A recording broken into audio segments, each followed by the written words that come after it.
সকালবেলা উঠেই কিন্তু ভীষণ তাড়াহুড়ো লাগিয়েছি, কারণ আজকে হলো শ্রাবণ মাসের প্রথম সোমবার। আমি ভেবেছিলাম এটা করব না, কিন্তু পরে আমার মা ফোন করে বলল যে আজকের সোমবারটা নাকি অনেক শুভ, আজকেরটা কর। তাই আমি আর আমার হাজব্যান্ড দুজন মিলে সোমবারটা পালন করব। আর যেহেতু আগে থেকে কোনো প্ল্যানিং ছিল না, তাই আজকে সকালবেলা উঠে কিন্তু ঘর পরিষ্কার থেকে শুরু করে রান্নাঘর পরিষ্কার সব কিছু খুব তাড়াতাড়ি করতে হবে।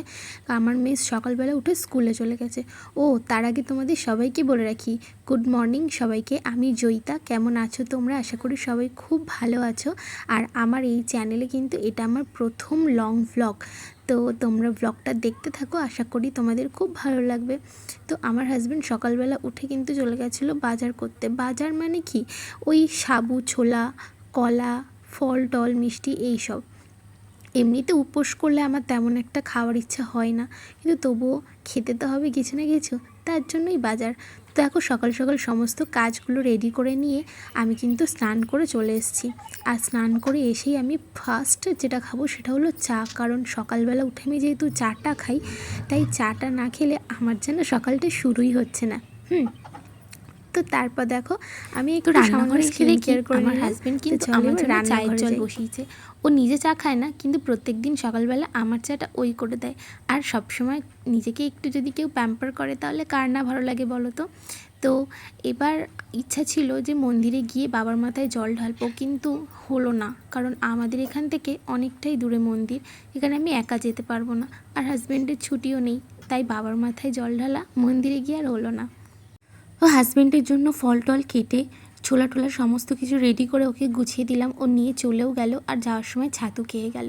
তো ওর লাঞ্চটা আমি ওকে গুছিয়ে দিলাম। এবার আমি তৈরি করব আমার মেয়ের লাঞ্চটা। আমার মেয়ের জন্য দুপুরবেলা করব ভাত আর সোয়াবিনের তরকারি। আর আমি এখানে ভয়েস দিয়েই করেছিলাম, কিন্তু পরে আমার ভয়েসগুলো একদমই শোনা যাচ্ছিল না, তাই আমি এখন ভয়েস এফেক্টটা দিয়ে দিলাম। আর জানো তো, আমার এই চ্যানেলটা নিয়ে আমার দু চোখে অনেক স্বপ্ন। এই চ্যানেলটাকে অনেক বড় করার স্বপ্ন, নিজের পায়ে দাঁড়ানোর স্বপ্ন। কারণ আজকাল তো টাকা ছাড়া কিচ্ছু হয় না, তাই না বলো? একটা মানুষের জীবনে টাকাটাই সব থেকে দামি। টাকা ছাড়া কিন্তু একটা মানুষের কোনো দামই নেই। সে তোমরা যতই বলো না কেন, এটা শুনতে খারাপ লাগলেও এটাই বাস্তব গো। ছোট বাচ্চা রেখে বাইরে বেরিয়ে কাজ করা আমার পক্ষে সম্ভব না, তাই ইউটিউবের পথটাই বেছে নিলাম। আশা করি তোমরা সবাই আমাকে অনেক ভালোবাসা দেবে। তো তোমাদের হাত ধরে অনেকটা দূরে এগিয়ে যেতে চাই। আর তোমাদের কাছে শুধু আমার চাওয়া থাকবে, তোমরা আমাকে একটু ভালোবাসা দিও, একটু আমাকে আপন করে নিও, আর একটু সাপোর্ট করো, এই আর কি। এছাড়া কিছু বলার নেই, সবসময় এটাই বলেই যাবো, একটু ভালোবাসা দিও। তো চলো আজকের ব্লগটা আমি এখানেই শেষ করছি। কেমন লাগলো জানিও। আর যেহেতু এটা আমার প্রথম ফার্স্ট ব্লগ বলতে পারো, তো তার জন্য একটু আমার কথাবার্তা, আমার ভিডিও কোয়ালিটি সব কিছু একটু তোমাদের আনকমফোর্টেবল বা ভালো নাও লাগতে পারে। তো আস্তে আস্তে আমি চেষ্টা করব যে আরও সুন্দর করে ভিডিওগুলো তোমাদের সামনে প্রেজেন্ট করা, ভিডিও কোয়ালিটি ঠিক করা, নিজের কথা বলার ধরনগুলো পাল্টানোর।